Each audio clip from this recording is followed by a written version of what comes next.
filmes, de arquivos, do que quer que seja.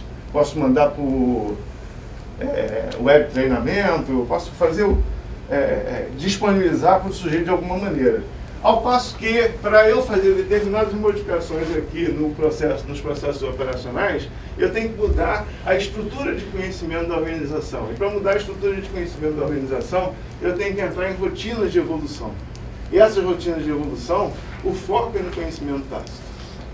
Então, entender essa diferença e entender que esses dois processos ocorrem simultaneamente na empresa, possibilita o que vem sendo chamado pelos pesquisadores da economia de ambidestria. Essa capacidade que as empresas que sobrevivem têm de lidar com o que acontece agora e com o que vai acontecer no futuro simultaneamente. Porque se a empresa fica muito focada no que vai acontecer no futuro, ela não esquece de cuidar do presente. E se ela fica muito focada em ganhar de dia para comer de noite, ela não consegue se preparar para o que vai acontecer no futuro. O que caracteriza as empresas que sobrevivem é a ambidestria, a capacidade de fazer essas duas coisas simultaneamente. Ou seja, transitar entre esse loop e esse loop daqui. É claro que tem uma série de outros elementos aí que a gente precisaria de tempo para explicar, onde é que entra a identidade organizacional, como é que são essas estruturas de conhecimento, o que são as rotinas que formam uma organização, né? Porque uma organização que não tem rotina não é uma organização, é uma desorganização, ela está o tempo todo reinventando a roda. Então, no entendimento dos economistas da inovação, as empresas se caracterizam por rotinas, tanto rotinas estáticas quanto rotinas dinâmicas. São essas rotinas dinâmicas que propiciam que a empresa esteja sempre se modificando. Esse modelo é contraditório com os dois que foram apresentados? De forma nenhuma. Mas ele está tentando entender uma outra coisa, está tentando entender o início de tudo. Aí você pode dizer o seguinte: eu posso adotar esse modelo e posso adotar um dos dois modelos que foram apresentados antes? Tranquilamente, não tem problema nenhum. Olha, um modelo ele só tem utilidade se você usa ele para alguma coisa. É muito comum a gente ver dois tipos de abordagem de modelo. Aquele cara que faz um modelo rápido, começa a usar o modelo e não dá um passo sem usar o modelo, e à medida que ele vai dando passos, ele vai aperfeiçoando o modelo. Esse é um tipo. O outro tipo é aquele cara que leva anos desenvolvendo o modelo, aí o modelo está pronto, ele engaveta, porque com aquele modelo ele não consegue fazer nada. Né? O ideal é o seguinte: o modelo ele tem que estar sempre sendo usado. Então você tem que dar passos olhando. Se você usa esse modelo, você tem que entender em que momento ele vai ser importante para você. O que ele vai te dizer? Por exemplo, esse comentário que você fez agora.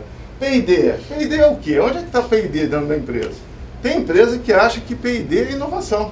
Se eu estou fazendo pesquisa e desenvolvimento, estou fazendo inovação. Será que isso é verdade? Onde é que está P&D aqui nesse modelo? Alguém gostaria aí de dar um chute? Pode estar em qualquer área. Será que pode estar em qualquer área? Em tese estaria no double loop, né? Quer dizer, em tese a pesquisa é para você dar saltos de conhecimento em tecnologia, né? Esse é o foco do P&D. Eles têm um viés de visão de inovação que é muito pela tecnologia, né? Será? Bom, Será? Bom, esse é o propósito deles, quer dizer que é o propósito deles. Se Gente, conversar com qualquer gestor de P&D, ele vai te responder isso. Qualquer gestor de Ele P&D vai imaginar que ele é responsável pela inovação da empresa. O fato de ele estar fazendo P&D P&D... projetos de incrementais, por exemplo. Vamos raciocinar juntos. Da operação. Vamos raciocinar Nós juntos. estamos no double loop. Vamos raciocinar juntos. O fato de eu estar fazendo P&D, eu estou melhorando o que eu faço, concorda? Estou aperfeiçoando o que eu faço. Não é a visão do pessoal do P&D. Como não? Não. A visão deles é salto tecnológico. Salto tecnológico em relação ao que ele faz. O centro da Petrobras não faz melhoria operacional. Isso é com as áreas operacionais. A chamada inovação incremental.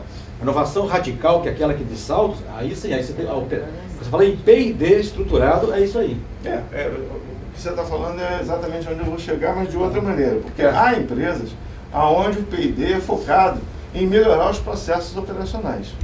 Se o P&D é focado, eu te dou exemplo aqui em público, mas... Chama P&D para melhorar processo, não precisa ter P&D então.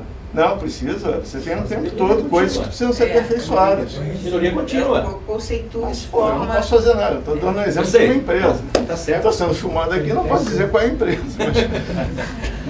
Mas tem empresas que acreditam que P&D é isso daí que a gente acabou de falar. E depende de como a empresa conceitua. De novo, é a mesma coisa. Então, se a empresa conceituar dessa maneira, É claro que esse P&D está aqui dentro. Sim. Eles não estão fazendo nada mais do que Para melhorando os melhoria processos Lá operacionais. na Embraer, por exemplo, o P&D, o projeto principal deles hoje é o tal do avião virtual. Isso não vai botar no pessoal operacional. É E o novos passageiro conceitos de é aviônica, virtual novos conceitos de aviação, novo modelo de construção de avião. Quer dizer, mas no fundo, tá no bem fundo, dentro você tá da dando a Embraer, resposta, não tá olha no só. operacional. Agora, a melhoria lá da lubrificação do óleo. Aí isso está lá com pesquisa lá de pessoal operacional. Mas é pesquisa. É, pesquisa. sim, pesquisa operacional. Pesquisa Melhoria do operacional. processo. Porque é um problema sério que existe, aí seria uma outra área para a gente conversar, mas P&D, no fundo, significa pesquisa aplicada e desenvolvimento experimental. E aí, se você está fazendo pesquisa aplicada e desenvolvimento experimental, você tem uma limitação de atuação. Sim. Se você vai fazer alguma coisa que algumas empresas aí chamam de P&D estratégico, aí você está fazendo outra coisa, que não é pesquisa aplicada e desenvolvimento experimental. Então, isso aí tem que ser bem conceituado. Mas o fato concreto é o seguinte, nós concordamos que uma empresa que se limita a fazer P&D para melhorar os seus processos operacionais, P&D não é foco de inovação. Porque P&D nunca vai dar a resposta do que é que a empresa faz hoje e que ela não vai precisar fazer amanhã. Ela vai cada vez fazer melhor o que ela faz hoje. Quando, na verdade, esse que ela faz hoje, talvez não precise fazer mais amanhã. Percebe? Então, esse P&D, dessa maneira como eu coloquei, ele está aqui dentro. Aí você percebe que não, que você precisa de alguma coisa que te mude a estrutura de conhecimento. E esse P&D feito dessa forma não vai fazer isso. Então, você vê que o modelo começa a te ajudar a entender certas coisas. Para isso é que o modelo serve. Ou para te ajudar a entender como é que o mundo funciona, ou para dizer como é que você quer que o mundo funcione. São as duas utilidades de um modelo. Ok? Era isso que eu tinha para apresentar.